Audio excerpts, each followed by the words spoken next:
अभी तक जो हमने सोर्सेज पढ़े हैं वो कैसे पढ़े, वो इंडिपेंडेंट पढ़े। मैथमेटिकली क्या मॉडलिंग करते हैं ना, तो हम जो है सोर्सेज को डिपेंडेंट सोर्सेज भी बना सकते हैं, ठीक है, कंसीडर कर सकते हैं, ठीक है।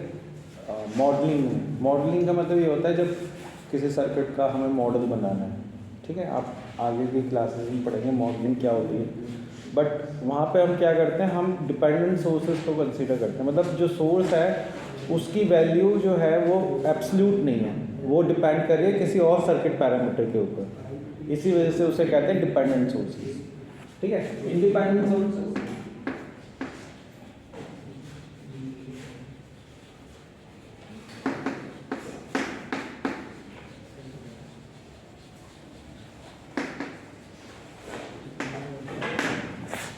इंडिपेंडेंट सोर्सेज जो हमने अभी तक पढ़े हैं उसमें क्या है, एक तो करंट सोर्स हो गया, ऐसे रिप्रेजेंट करते हैं, या फिर वोल्टेज सोर्स हो गया जिसे हम ऐसे रिप्रेजेंट करते हैं, ठीक है।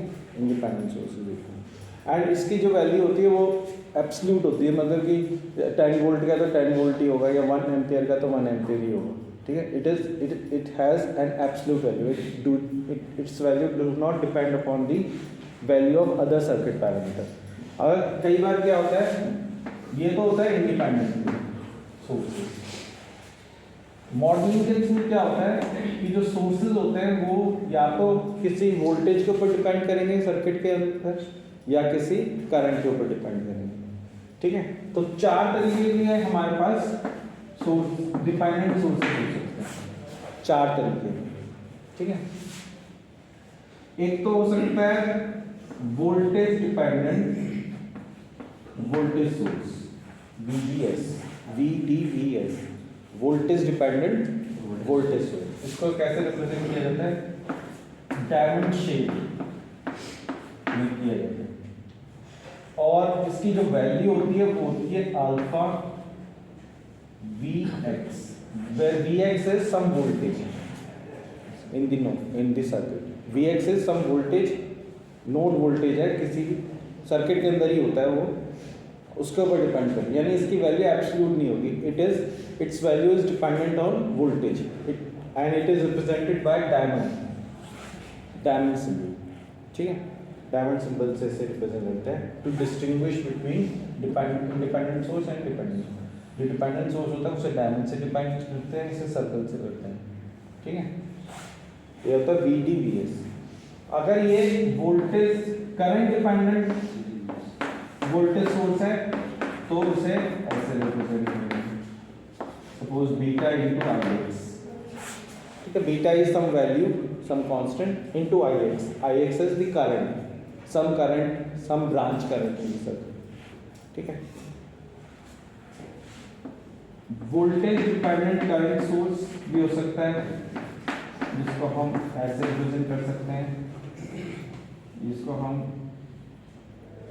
अल्फा 1 कह देते हैं, अल्फा 1 Vx, ये करंट सोर्स हो गया, वोल्टेज डिपेंडेंट करंट सोर्स, ठीक है।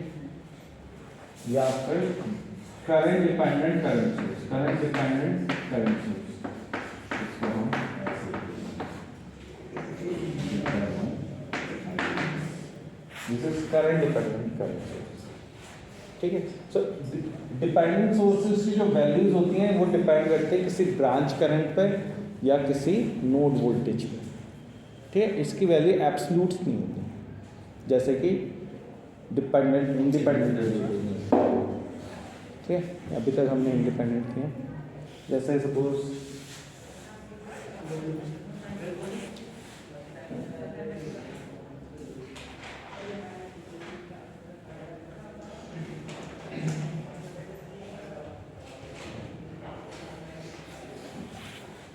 ठीक है।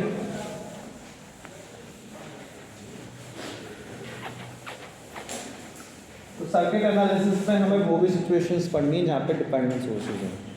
जैसे सपोज ये सिचुएशन थी है, इसमें ये तो इंडिपेंडेंट सोर्स है और ये डिपेंडेंट सोर्स है, ठीक है। 2Ix और ये है 4 एम्पियर का, ये है 5 ओम और ये है 10 ओम और ये है IX, ठीक है। So out of 4 what is this? Not this is dependent. What kind of dependent? चारों में से कौन सा? Current dependent voltage source. Okay. And on which current it is depending? IX.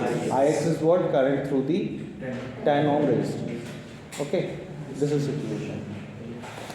ठीक है, इसमें एक तो है, ये है independent current source and dependent voltage source. इसकी वैल्यू जो है वो, अगर IX 0 है तो इसकी वैल्यू 0 हो जाएगी, IX 1 है तो इसकी वैल्यू 2 एम्पियर हो जाएगी, IX 5 है तो इसकी वैल्यू 10 एम्पियर हो जाएगी, ठीक है, एंड सो ऑन। सिंपल है, क्योंकि ये डिपेंड कर रहा है किस पे? IX पे। इसी वजह से ये डिपेंडेंट सोर्स है। किस पे डिपेंड कर रहा है? करंट पे। और है कौन सा? वोल्टेज सोर्स, इसलिए ये करंट डिपेंडेंट वोल्टेज सोर्स है, ठीक है, करंट डिपेंडेंट वोल्टेज सोर्स है। एंड ये जो है इंडिपेंडेंट सोर्स है, क्यों? क्योंकि इसकी वैल्यू हमेशा ही 4 एम्पियर है। It is not depending on any other circuit parameter. Okay, so that is why it is an independent source. Let us find out IX। IX को निकालते हैं। ये तो सोर्स उल्टा है, मेरे पास जो सॉल्यूशन है उसमें भी, ठीक है। Find out IX by using source transformation. Source transformation पढ़ रहे हैं, किसी भी सिचुएशन में आ सकता है, फिलहाल हम सोर्स ट्रांसफॉर्मेशन। तो सोर्स ट्रांसफॉर्मेशन के थ्रू हमें निकालना है what is the value of IX। तो कैसे निकालेंगे IX?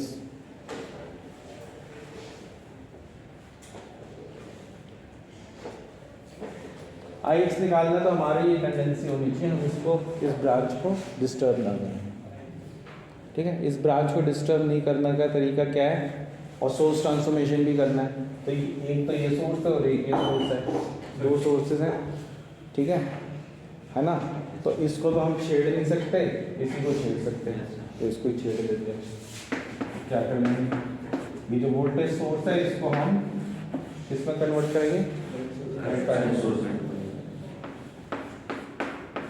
करंट सोर्स में कर दिया, ये बन जाएगा। पहले 2IX था, अब क्या हो जाएगा? 2X/5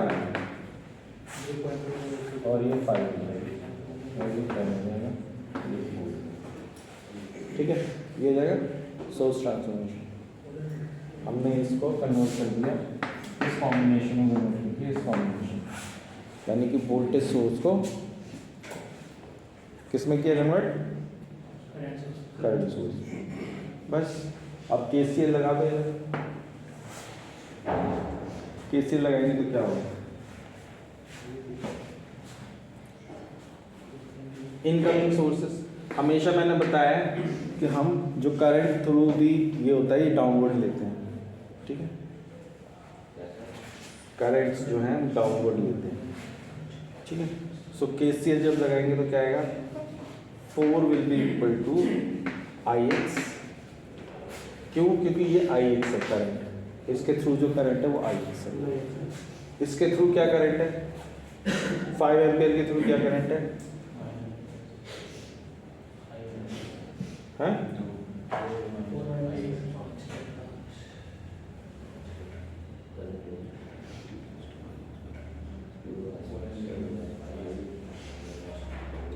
वो हमें पता ही नहीं है, हम आई ये वो पता ही नहीं है, हमें पता नहीं है। और ये जो है 2/5/I, ठीक है, ओके। क्योंकि करंट हमें पता नहीं है, इसके थ्रू क्या है। ये करंट तो पता है, ये करंट पता है, और ये करंट, 3 करंट पता है, ये करंट नहीं पता। हाँ? वो भी तो जा रहा है क्या? डायरेक्शन हम उल्टा लगा रहे हैं, डायरेक्शन सर्किट में डायरेक्शन उल्टा लगा रहा है। नहीं, पर ये ऊपर जा रहा है और ये नीचे आ रहा है ना। आसानी नीचे आ रहा है, वही तो सर्किट में होगा। हाँ, तो ये सॉरी ऐसे बनाना चाहिए था, है ना, ठीक है, सही है ना। ये KCL equation, this is what KCL equation है ना। Sum of incoming current is equal to sum of outgoing current, KCL equation. Okay, तो बस एक इक्वेशन ये हो जाएगी, यानी कि what will be 7ix plus 5i will be equal to 20। ये सपोज इक्वेशन नंबर 1 है, ठीक है, इक्वेशन नंबर 1 है। अब इन दोनों में क्या रिलेशन है? हाँ? जो ix है करंट बराबर नहीं होगा, वोल्टेज तो हो ही बराबर। अगर हम इसमें से ix की वैल्यू निकालेंगे, what will B ix will be 5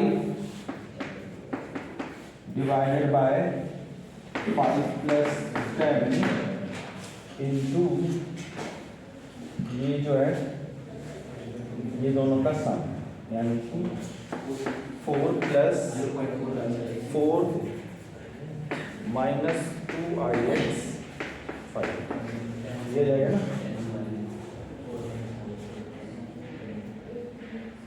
ठीक है। ये दोनों करंट हो गए, ऐड हो गए, और फिर CDR लगा दिया, करंट डिवाइडेड हो, this is current divided CDR, यानी कि ix will be other resistance into sum of resistance divided by sum of resistance into the current is 4 minus 2ix by 5। ये दोनों ऐड हो गए ना, ठीक है, CDR लगा, तो इससे आपको एक और इक्वेशन आ जाएगी, ठीक है।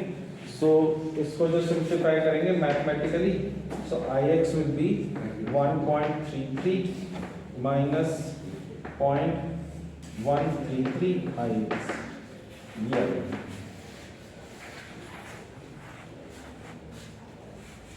तो इससे आपकी ix की वैल्यू आ जाएगी, ix की वैल्यू क्या आएगी?